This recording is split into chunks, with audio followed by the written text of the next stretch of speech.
नमस्कार, आपके साथ मैं हूं अतुल द्विवेदी और आज एक बार फिर से वक्त है मध्य प्रदेश में हो रही भर्तियों के बारे में बात करने का, क्योंकि इस वक्त मध्य प्रदेश में एक भर्ती कर्मचारी चयन मंडल यानी कि ईएसबी ने निकाली है, जिसकी खूब चर्चा है। कहने को तो ये भर्ती पूरे नियम कानूनों के साथ निकाली गई, लेकिन इस भर्ती में कुछ ऐसे पद भी शामिल कर दिए गए जो ईएसबी यानी कि कर्मचारी चयन मंडल के क्षेत्राधिकार से ही बाहर हैं। हम बात कर रहे हैं ग्रुप 2 सब ग्रुप 3 भर्ती की, जो मध्य प्रदेश कर्मचारी चयन मंडल ने हाल ही में निकाली है और फिलहाल इसके फॉर्म भरे जा रहे हैं। लेकिन भोपाल नगर परिषद की भी हाल ही में बैठक हुई। उस बैठक में ये मुद्दा उठाया गया कि ये जो भर्ती है, जिसमें 15-17 के आसपास जो पद हैं सीनियर के, इन पदों पर भर्ती का अधिकार कर्मचारी चयन मंडल को नहीं है, क्योंकि ये भर्ती ग्रुप 2 लेवल की है। यानी कि जैसे ABCD 4 लेवल होते हैं भर्तियों के, जिसमें C और D में आप क्लर्क और प्यून कैटेगरी को मानते हैं, उसी तरह A और B अलग ग्रुप है। इन ग्रुप की जो भर्ती होती है, इन्हें करने का अधिकार सिर्फ और सिर्फ मध्य प्रदेश लोक सेवा आयोग के पास है। अब इस गलती को जिन्होंने पकड़ा है, उनका नाम है देवेंद्र भार्गव और ये बीजेपी के पार्षद हैं। आज हमारे साथ मौके पर मौजूद है हमारे स्टूडियो में।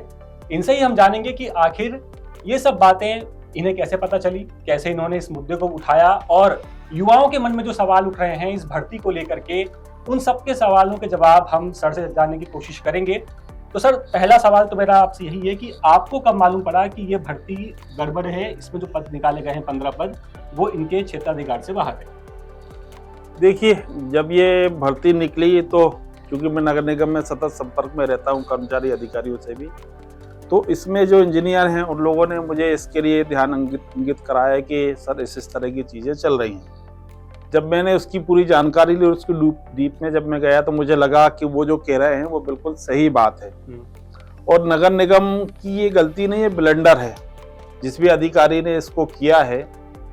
पूरी जानकारी जब मैंने निकाली तो मुझे ऐसा लगा कि इसको हिडन में रख के लोगों को और कुछ चीज़ें की जा रही हैं, तो मैंने सारी चीज़ रखी और अपनी जो परिषद की बैठक थी, परिषद की बैठक में इस मुद्दे को लेके आया। तो सर, ये जो सवाल इसमें अब ये उठ रहा है कि नगर परिषद की तरफ से अब इस भर्ती पर क्या किया जा रहा है? क्या आप लोग लेटर लिखने वाले हैं इस भर्ती को रद्द करने के लिए? देखिए, नगर निगम परिषद ने प्रस्ताव पास कर दिया है और परिषद से प्रस्ताव पास होकर शासन को जाएगा। फिलहाल जो भर्तियां सहायक अंतियों की निकली हैं वो रद्द की जाएंगी और दोबारा फिर किसी और परीक्षा के माध्यम से उनकी भर्ती की जाएगी। तो सर, ये पूरी भर्ती रद्द होगी कि सिर्फ जो 15-17 पद निकाले जो 17 पद इसमें AE के निकाले हैं उनकी भर्ती रद्द होगी? क्योंकि जो पूरी प्रक्रिया का जब मैंने देखा तो उसमें कहीं भी प्रक्रिया का पालन नहीं किया गया। जैसे 2021 में जब प्रशासक था नगर निगम में, उस समय 2021 में ये पद स्वीकृत हुए और ये तय किया गया है कि इनकी भर्ती की जाएगी जी। 2021 से लेकर 2023 तक वो कहानी चलती रही और 11 जुलाई 2023 को जो हमारे रिटायर्ड ADC अब हो चुके हैं, उनका एक पत्र जाता है। अब इसमें सवाल ये उठता है कि 2022 में हमारी परिषद आ गई थी। 6 अगस्त 2022 को हमारी महापौर मालती राय जी बन गई थी, हमारी परिषद ज्वाइन हो गई थी। परिषद ज्वाइन होने के बाद लगभग 11 महीने बाद ये भर्ती की प्रक्रिया के लिए PEB को लिखा गया है, जो अब कर्मचारी चयन मंडल होगा उसको लिखा गया है। तो यही गलती हुई कि जब गजट नोटिफिकेशन में यह तय है कि कोई भी भर्ती अगर निकालेंगे तो उसमें MIC से स्वीकृति लेना आवश्यक है।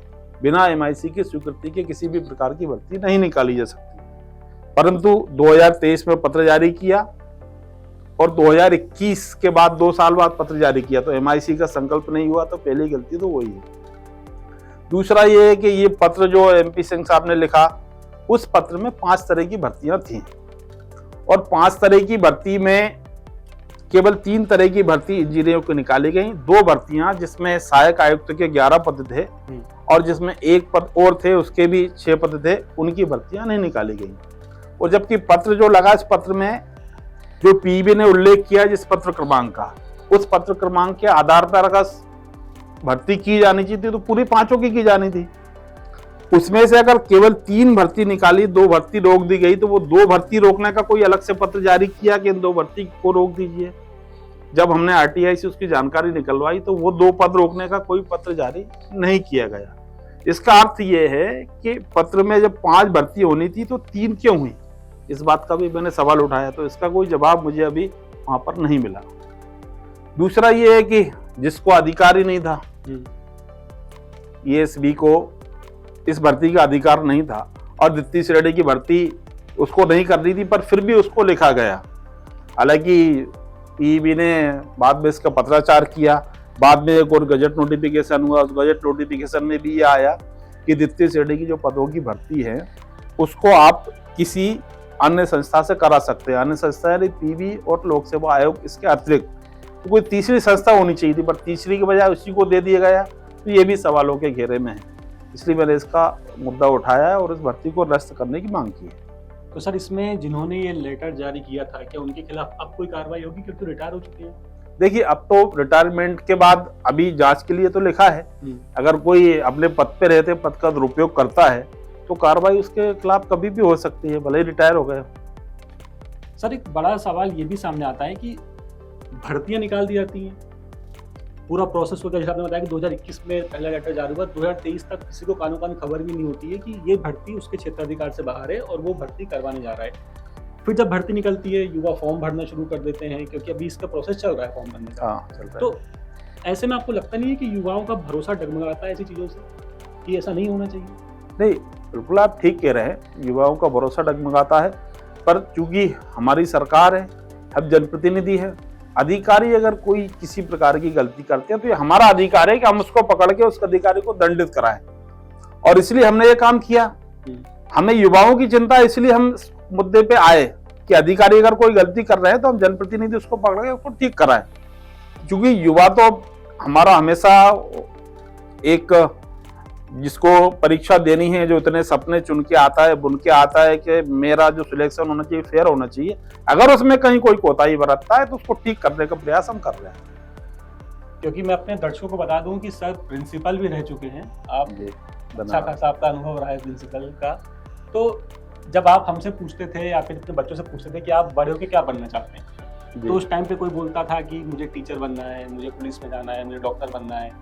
फिर जब वो उस प्रोसेस में आता है सर, जब वो तैयारी करना शुरू करता है, जैसे मैं आपसे अगर अभी हाल फिलहाल की बात करूं, तो जबलपुर हाईकोर्ट ने सरकार से पूछा कि आपने ब्लैक लिस्टेड कंपनियों को ठेका क्यों दे दिया पुलिस भर्ती का।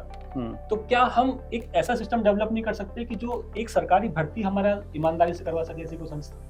जी देखिए, आप देखिए, जब से शिवराज सिंह जी सीएम बने उसके पहले की भर्ती की स्थिति देखिए और उसके बाद की देखिए। उन्होंने हमेशा भर्ती को फेयर करने की कोशिश की, व्यापम लेके आए।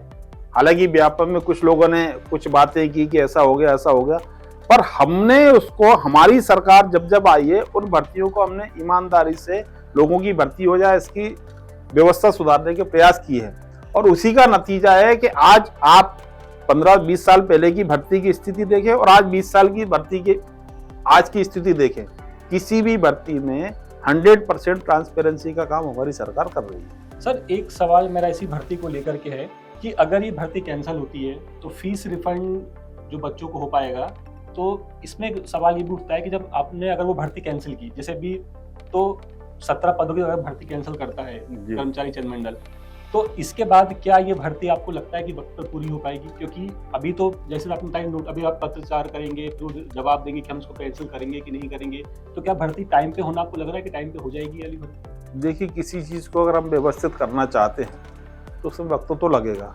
गलती को सुधारने के लिए हमको 6 महीने आगे जाना पड़ेगा। हो सकता है कि इसमें 6 महीने लग जाए आगामी कार्यक्रम में, पर जो हो वो फेयर हो, बच्चों को न्याय मिले, इसके लिए हमने ये प्रयास किया है। अच्छा, इसका जवाब सर से ही हम चाहेंगे कि अगर सर ये भर्ती हो जाती, मान लीजिए अभी पता नहीं चल पाता, आप इस मुद्दे को नहीं उठाते, ये भर्ती हो जाती और ये 17 लोग सब इंजीनियर की पोस्ट पर सिलेक्ट हो जाते, तो इनका क्या होगा? देखिए, भर्ती होने के बाद भी आपने देखा, हमारी सरकार तो जब से आई है, MBBS में चयनित विद्यार्थी जो 4 साल पढ़ लिया है उसको भी रिजेक्ट घोषित हमारी सरकार ने किया है। आपको मालूम है, अगर ऐसी भर्ती हो जाती तो हम तो उसके भी पीछे पड़ते, उनको भी निरस्त कराते। अगर कोई चीज गलत हुई है तो उसको ठीक करने का प्रयास तो हम करेंगे, हमेशा करते रहेंगे। सर, एक सवाल अगर बात करें पुलिस भर्ती की अभी, तो उसमें युवाओं की काफ़ी मांग आ रही है कि जो SI भर्ती है उसमें थोड़ी सी उम्र सीमा की जो छूट हो बढ़ाई जाए, क्योंकि ये भर्ती काफ़ी लंबे वक्त से नहीं आई थी, तो इसीलिए युवा चाहते हैं कि सरकार कुछ रियायत और दे दे। तो लगता है कि कुछ हो सकता है इस मामले में? देखिए, ये तो सरकार का काम है, युवाओं ने अगर मांग की है, आपने मेरे ध्यान में लाया, तो मैं भी मेरे स्तर पर जो हो सकता है उसको सरकार के पास पहुंचाने का प्रयास करूंगा। पर ये निर्णय सरकार को लेना है कि वो उसमें छूट दे पाएंगे। हम भी यही चाहते हैं कि सर इस बात को जरूर पहुंचाएं, सीएम तक पहुंचाएं, सरकार के उन अधिकारियों तक पहुंचाएं जिनके हाथ में एसआई भर्ती का ये पूरा जिम्मा है, ताकि युवा जो हमसे लगातार मांग कर रहे हैं कि एसआई भर्ती में उम्र सीमा की छूट बढ़ाई जाए, क्योंकि ये भर्ती लगभग 2017 के बाद आई है। लगभग 8 साल होने वाले हैं इस भर्ती को आए हुए पिछली बार, तो तब से लेके ये भर्ती अब तक नहीं आ पाई थी। तो उम्मीद करते हैं सर की अगर सर कोशिश करेंगे थोड़ा सा इसमें, तो हो सकता है कि आपको जल्दी कोई अच्छी खबर भी सुनने को मिल सकती है। सर जाते जाते एक सवाल और मैं आपसे जानना चाहूँगा कि हम क्या ये भरोसा दिला सकते हैं अपने युवाओं को कि अगर आप तैयारी कर रहे हैं, मेहनत कर रहे हैं, तो आपके साथ अन्याय नहीं होगा? बिल्कुल 100% हम इसके लिए कटिबद्ध है, हमारी सरकार इसके लिए कटिबद्ध है कि हर युवा को न्याय मिलना ही चाहिए और उसके लिए हमारे प्रयास जारी है।